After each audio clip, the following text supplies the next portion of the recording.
Hello everyone, welcome to The Drop. I'm Ali, and today I have with me two therapists, Jasmyn and Sana. Welcome to the show, guys. Thank you.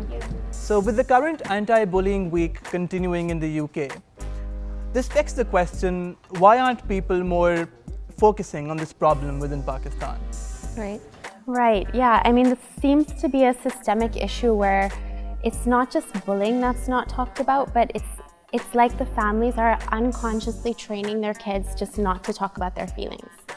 And when we're giving them that type of training, we're really it's all encompassing with everything, saying that, you know what, if you're upset, if you're hurt, if you're being bullied, if you're being ostracized, just sweep it under the rug and it's okay.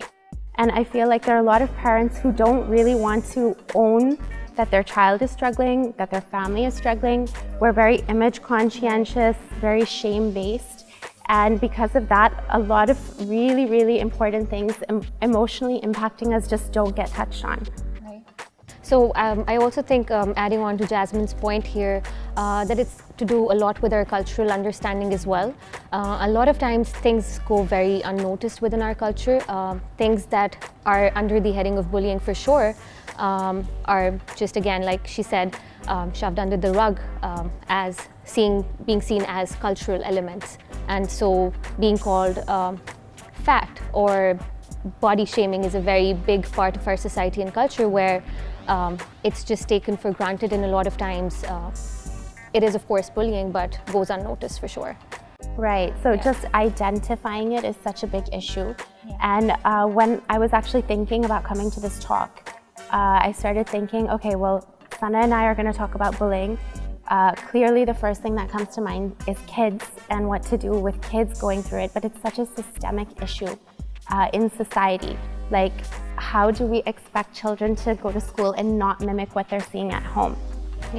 Not mimic, and I'll talk about this as we go on, but not mimic, things that are happening within the family. There's studies that show that kids who are bullied by a parent, they might not even know it, are much more likely to be bullied at school as well.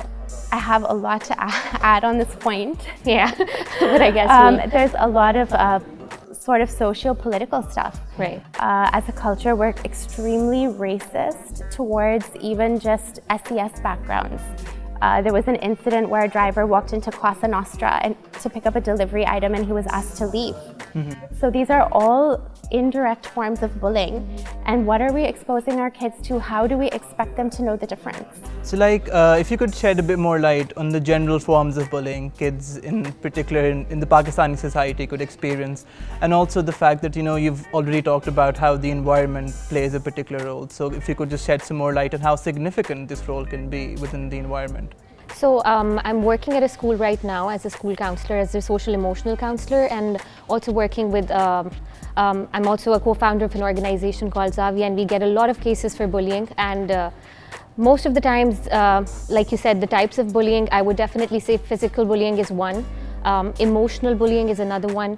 Relational bullying is very common, where kids would, in a relationship, in any context, be bullying another person, whether it's an adult or another kid.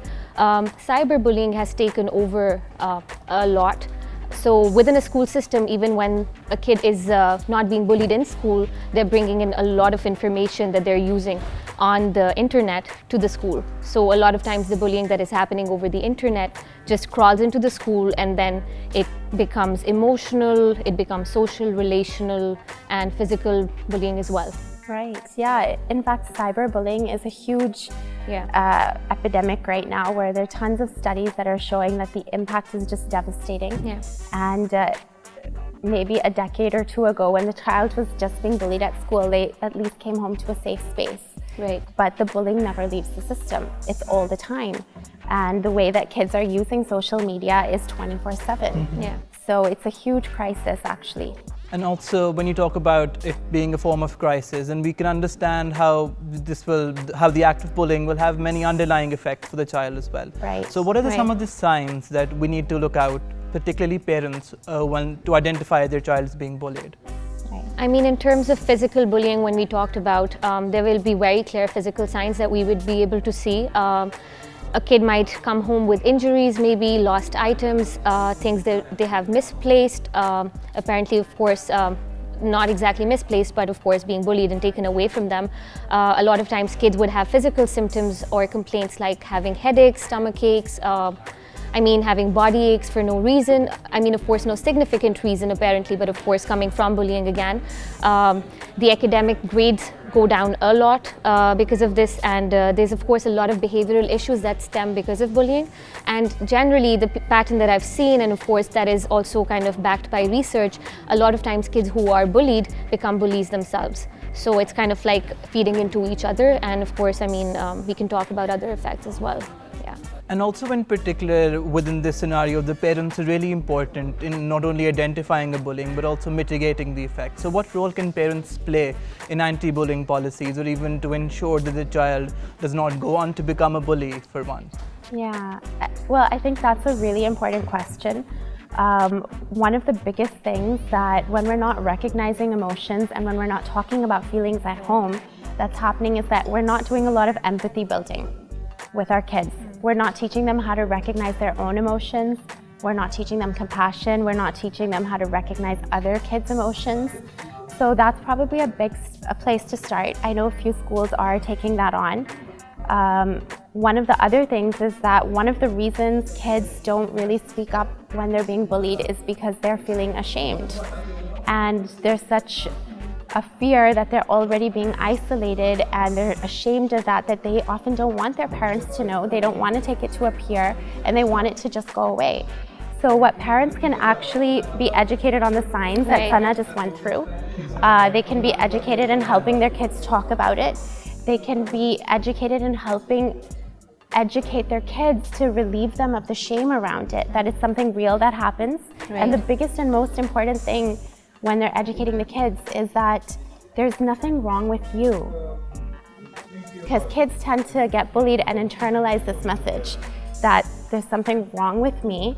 Not what was happening was wrong with me, but there's something wrong with me. And I've worked with tons and tons of adults who carry the scars of this into their 40s and 50s, and they emotionally struggle from what they went through.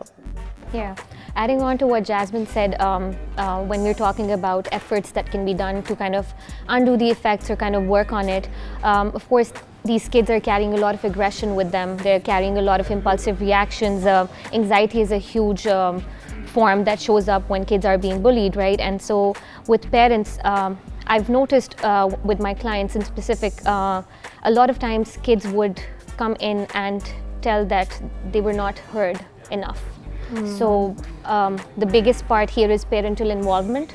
And of course with the advent of time, we of course have two-income households now where both parents are working, and the culture is such that is the kids somehow end up being by themselves most of the times, and even when they're together, there's no conversation or communication or interaction between the parents and the kids. So the major aspect of it would be to have a healthier communication and open dialogue with the kids, and actually just talking about what they're feeling,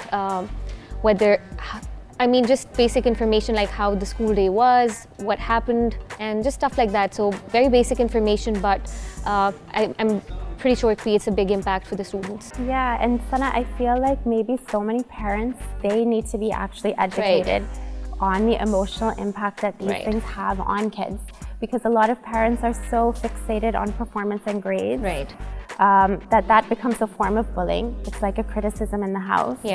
And they're not aware how the child is actually dealing with their emotions. Thank you so much for being with us tonight. I hope this episode correctly highlights how we as a society need to take collective action against bullying. Stay tuned for more. We're really excited to share fantastic content with you on all the fun topics. Please subscribe to our channel by clicking on the subscribe button below.